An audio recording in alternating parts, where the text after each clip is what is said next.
Friends, இன்னைக்கு என்ன இந்த வீடியோல பார்க்க போறீங்கன்னா நீருருண்டைங்கிறது ஒரு ஸ்நாக்ஸ் ஐட்டம் தான். நாங்கள் லீவுக்கு ஊருக்கு போனால் எங்கள் பாட்டி செய்கிற ஸ்நாக்ஸில் இதுவும் ஒன்றா இருக்கும்.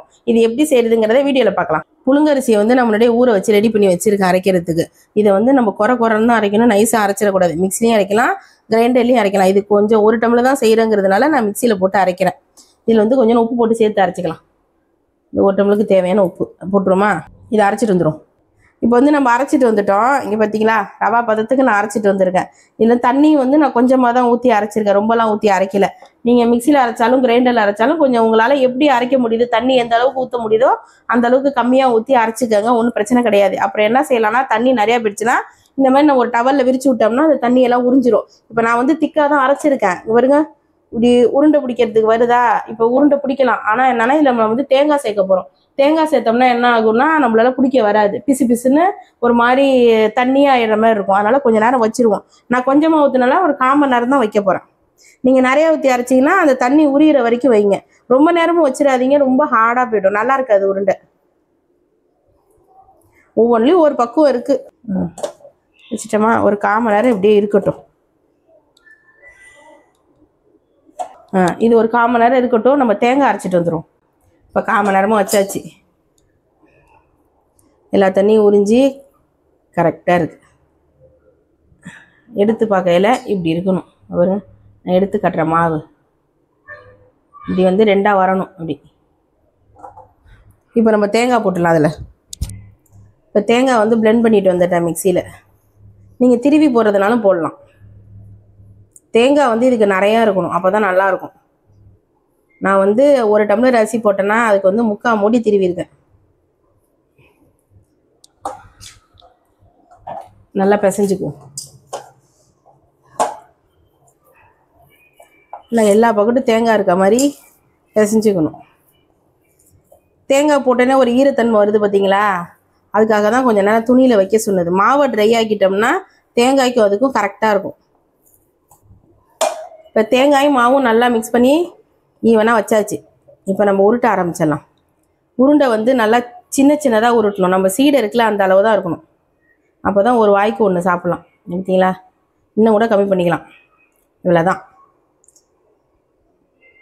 இது உருட்டினீங்கன்னா அழகாக உருண்டையே வந்துடும். தண்ணி வந்து கரெக்டாக இருந்துச்சுன்னா நீங்கள் நல்லா உருட்டலாம். இதை வந்து எடுத்து வச்சுக்குவோம்.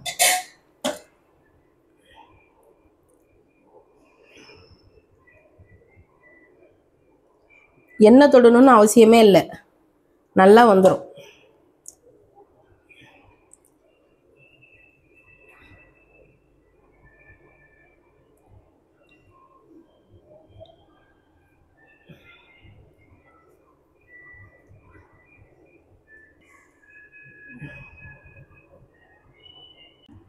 இப்போ எல்லாத்தையும் உருட்டிட்டு வந்தாச்சு பாருங்கள். எல்லாம் ஒரே சைஸில் இருக்கணும், அப்போ தான் வந்து ஈவனாக வெந்து போகும். இல்லாட்டி ஒன்று வெந்திருக்கும், ஒன்று உள்ள வேகாமல் இருக்கும். அதனால் பொறுமையாக உட்காந்து உருட்டிட்டு வந்தேன்.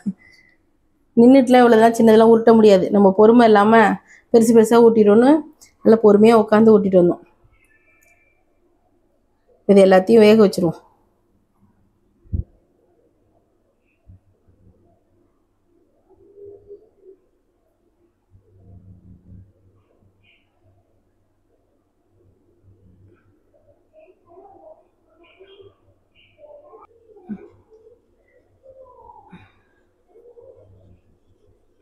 எல்லாத்தையும் வச்சாச்சு.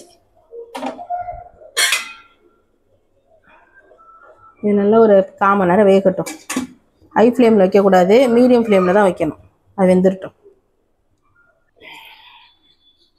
இப்போ வெந்துருச்சான்னு பார்ப்போமா. ஓகே, நல்லா வெந்துருச்சு. ஒன்று எடுத்து சாப்பிட்டு பாருங்கள். ஒரு லைட்டாக ஒட்டுற மாதிரி இருந்ததுன்னா வேகலைன்னு அர்த்தம். இது வெந்துருச்சு, ஏன்னா நான் ஒரு 1/4 மணி நேரத்துக்கு மேலே வச்சுருந்தேன், அதனால் வெந்துருச்சு. எடுத்துருவோமா.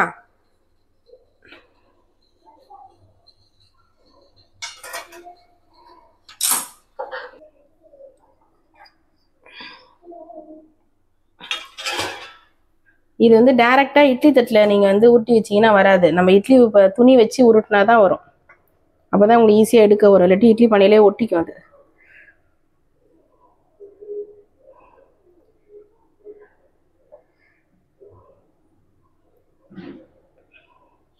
இவ்வளோ அழகாக வந்துருச்சு பாருங்கள். இப்போ இதை தாளிக்கணும். தாளிக்கிறதுக்கு கடாயை வச்சாச்சு. இதில் வந்து நல்லெண்ணெய் ஊற்றி தான் நீங்கள் தாளிக்கணும், அப்போ தான் நல்லாயிருக்கும். இப்போ கடுகு போட்டுக்கலாம்.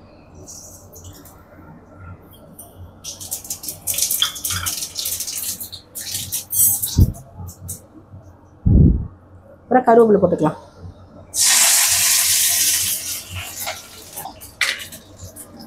அப்புறம் பெருங்காயத்தூள் போட்டுக்கலாம்.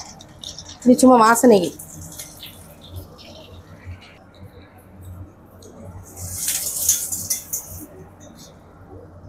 இப்போ வந்து மிளகுத்தூள் போட்டுக்கலாம். இதுக்கு மெயின் வந்து மிளகுத்தூள் தான். நீர் உருண்டைனாலே மிளகுத்தூள் தான் போடுவாங்க. இப்போ இந்த உருண்டையெல்லாம் போட்டுடலாம்.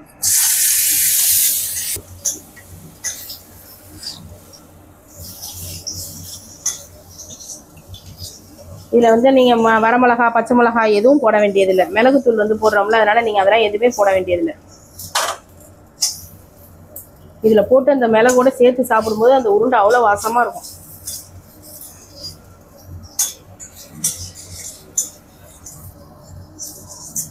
அவ்வளோதான். ரொம்ப நேரம் இருக்கணும்னு அவசியம் இல்லை, அப்படியே நிப்பாட்டிடலாம். மிளகை போட்டுட்டு உடனே இந்த உருண்டையை போட்டுருங்க.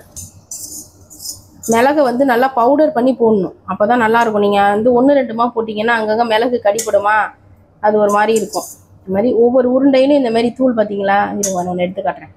எல்லா பக்கட்டும் ஈவனாக ஸ்ப்ரெட் ஆகிருக்கும் நீங்கள் பவுடர் பண்ணி போட்டிங்கன்னா. அதனால் எவ்வளோ ஃபைனாக பவுடர் பண்ண முடியுமோ அந்த அளவுக்கு பண்ணிக்கோங்க. இப்போ இதை ஆஃப் பண்ணிடலாம். நீர் உருண்டை ரெடி. இப்போ ஓகே ஃப்ரெண்ட்ஸ், நம்ம நீர் உருண்டை ரெடி ஆயிடுச்சு. டேஸ்ட் பண்ணுவோமா? சுடுது, சூப்பராக இருக்குது. அந்த மிளகு காரத்தோட அந்த உருண்டை சாப்பிடும்போது செம்ம டேஸ்ட்டாக இருக்குது. பசங்களுக்கு நீங்கள் வந்து மிளகுத்தூள் போடலனாலும் பரவாயில்ல, சும்மா லைட்டாக போட்டு கடுகு போட்டு தாளித்து கொடுங்க, சூப்பராக இருக்கும். நான் பாப்பாவுக்கு கொஞ்சம் தாளிக்காமல் எடுத்து வச்சுருவேன், அவளுக்கு சும்மா இருந்தால் தான் பிடிக்கும், மிளகு போட்டால் பிடிக்காது. மற்ற எல்லாருமே மிளகு போட்டு சாப்பிடுவோம். இந்த நீர் உருண்டை வந்து மிளகு போட்டு தாளிச்சாதான் நீர் உருண்டை, அப்படி இருக்குது டேஸ்ட்டு, சூப்பராக இருக்கும். இதை நீங்கள் கண்டிப்பாக வீட்டில் ட்ரை பண்ணி பார்க்கணும். இதை ட்ரை பண்ணி பார்த்துட்டு எப்படி இருந்ததுன்னு எனக்கு கமெண்ட்டில் சொல்லுங்கள். இந்த வீடியோ உங்களுக்கு பிடிச்சிருந்ததுன்னா லைக் பண்ணுங்கள், ஷேர் பண்ணுங்கள், சப்ஸ்கிரைப் பண்ணுங்கள். பாய்.